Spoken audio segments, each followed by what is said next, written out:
Welcome. You are on our channel, Everything Jax Real Estate, and this is our market update report for July for the Mandarin area here in Jacksonville, Florida. So the Mandarin area is a very popular area here in Jacksonville, Florida, if you're not familiar with it. But if you are, then as you know, it's an area that people do gravitate towards due to the shops, the restaurants, the schools, and everything in between. So in this video, we're going to be going over the different data points for the market update for July, such as the homes hitting the market, homes that sold, what were their prices, were the days on market, and how are rates affecting prices in this area. So when we come back, we're going to go over all of that and much more.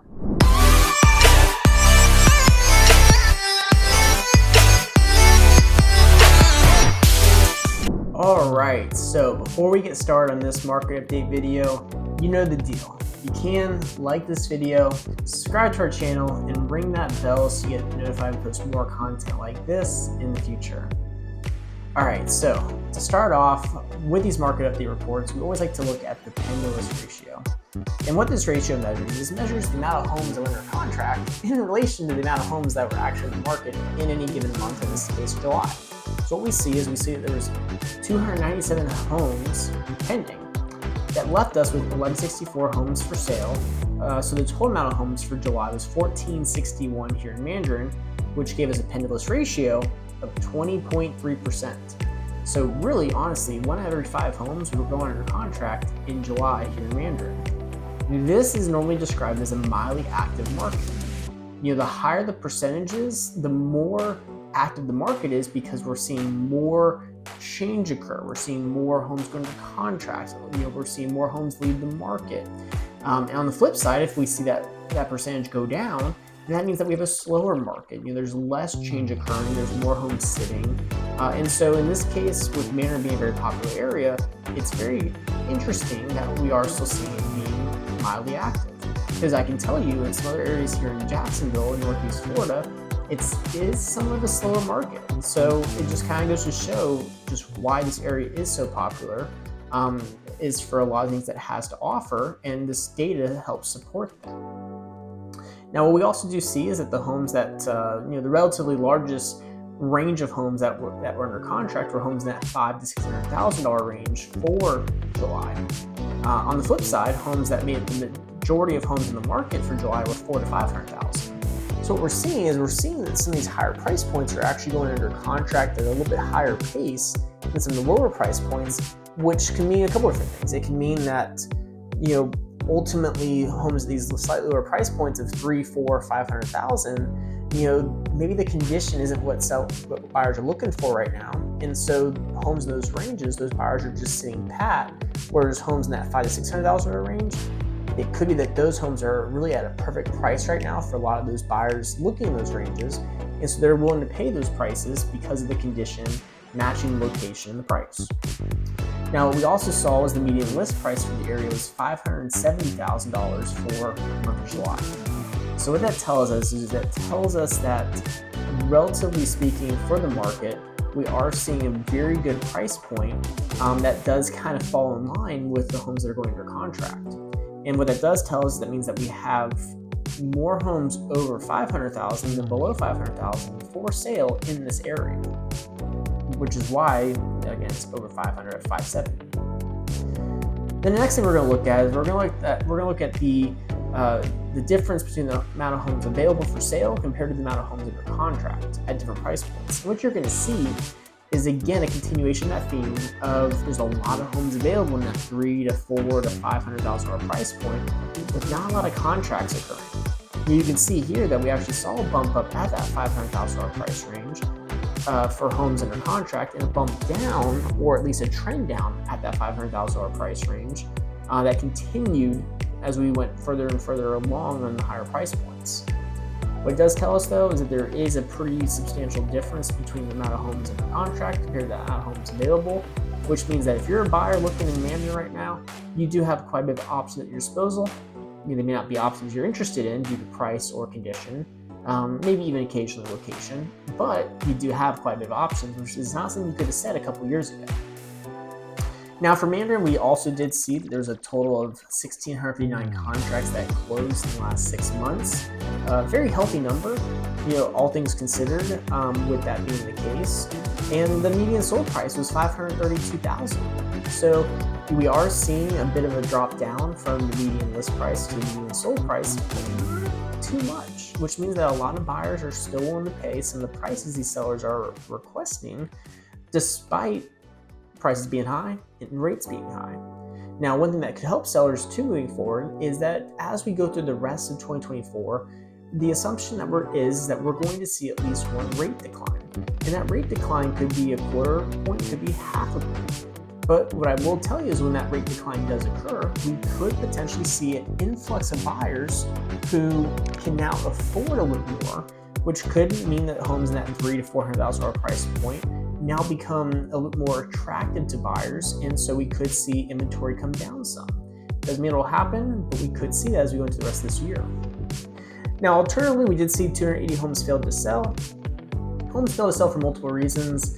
It is a concern when it gets kind of high like that, but at 280, we're still okay. And ultimately, homes can fail to sell for multiple different reasons. It can be because it wasn't listed properly. It could mean that the price was too high.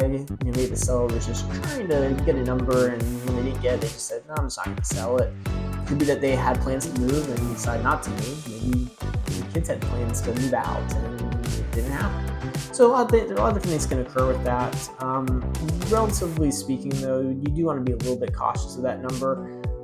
As that number goes up, it could lead to the idea that the market is really softening, and that ultimately that could be an indicator that in future months we will see inventory levels increase even further. However, for right now, I think it's just one of those things you just want to keep a monitor on. Next up, we are going to look at is the days on market for the area. So the days on market for all active homes for Mandarin was sitting around 59 days for that median time frame. 59 days, again, 2 months on the market, not what a lot of sellers would have thought when they had their homes listed originally, if you ask them. But it does indicate that the market is slowing down. Even though it's mildly active, it's just barely mildly active. And so ultimately at 59 days, it's something that if you're looking to sell your house currently, you just have to understand it's going to take a little bit longer to sell, unless you price your home potentially a little more aggressively to get a buyer to move fairly quickly on it, or if your condition is just immaculate. And a good example of that is when you look at last 6 months, we've already highlighted the median price was $532. The median days on market was 34 days on the market. So almost half of the days on market for active homes. What this tells us is that if you have your home priced appropriately and the condition matches the price, ultimately you're not gonna get stuck in that swing of things where you are on the market for that 59 days. It most likely will be less, not a guarantee, but it most likely will be less. We also did see too, when we look at the last month, then the last month, the days on market was 38 days, so just a tad higher, but relatively in that same range as the last 6 months. But what we did see too is that the price point rose to $547 roughly. So we did see about $15,000 uptick in pricing. So what that tells us is even though the market is somewhat slow right now, in Mandarin we are still seeing prices increase, with days on market staying relatively the same for home selling as we've seen the last 6 months. And so ultimately, again, it just highlights the fact that if you have your home priced appropriately and it's in a good condition, that you're probably going to get it sold relatively quickly compared to what the market is overall supporting with the days on market for active homes. Next up, we're going to look at is the median listed sales ratio, which for this area was 98.5%. That just means that sellers were getting roughly 98.5% of their list price when they did agree to a contract with the buyer. A couple of things with that, it's a good ratio to look at. It does tell you a good story as far as what's happening in the market, in this case in Mandarin. But a couple things it doesn't highlight, it's not going to take into account if any concessions were given to a buyer. It's also not going to take into account what the original list price was. So if a home started off at $500 and it went down to $575 and then went under contract, this is based off of $575 price. So the ratio does tell us a story, but it doesn't tell us the full story. And for that, you can always reach out to me, especially if it's a specific house you're interested in. I can kind of give you the full story on that. But that being said, the last thing we're going to highlight on this page is the absorption rate for the area. For the last 6 months, the absorption rate was 4.2 months of inventory. This is going to be still considered a seller's market. And what the absorption rate does mean is it just measures the amount of inventory you have on the market. It measures how long it would take for us to lose that inventory if no new inventory or no new homes hit the market. So it would take us roughly 130 days or so to run out of homes to sell in Mandarin. That's a pretty healthy amount of time. Obviously during COVID, this was a much lower number, and during the recession it was a much higher number. So relatively speaking, when you're looking at, okay, what's an equilibrium market where it's not a buyer's market or seller's market, that's roughly going to be around 6 months of inventory. So we are getting closer to that, but it still is somewhat of a seller's market. In some price points, it'll definitely be a seller's market, which we'll highlight here.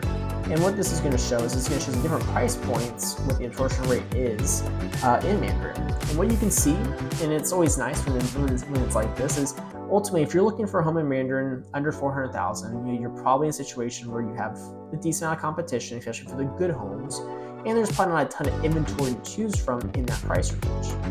On the flip side, as you start to go further and further up the price point, you do notice that inventory does increase. It does all the way up to about $1 million. Now, once you go past $1 million, it does level off some, but then it does come back up again.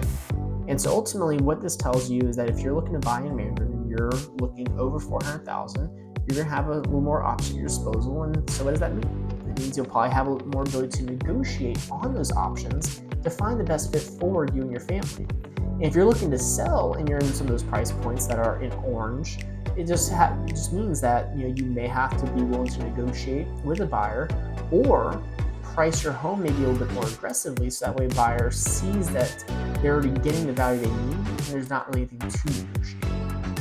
So there's definitely some different thought processes there.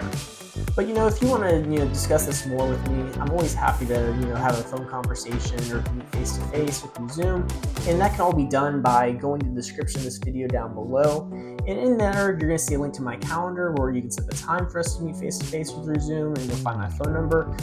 Reach out to me. I'd love to know what questions you have, what comments you may have on this video, and help answer any and all questions to help you with your home search here in Mandarin or with your home selling experience here in Mandarin, because that's always my goal, is to help you wherever I can to make the best decision for you and your family as it pertains to real estate here in Northeast Florida. And then as always, definitely don't forget to like this video, subscribe to our channel, and ring that bell for future content. And with that being said, I'll see you guys in the next market update for the Mandarin area here in Jacksonville.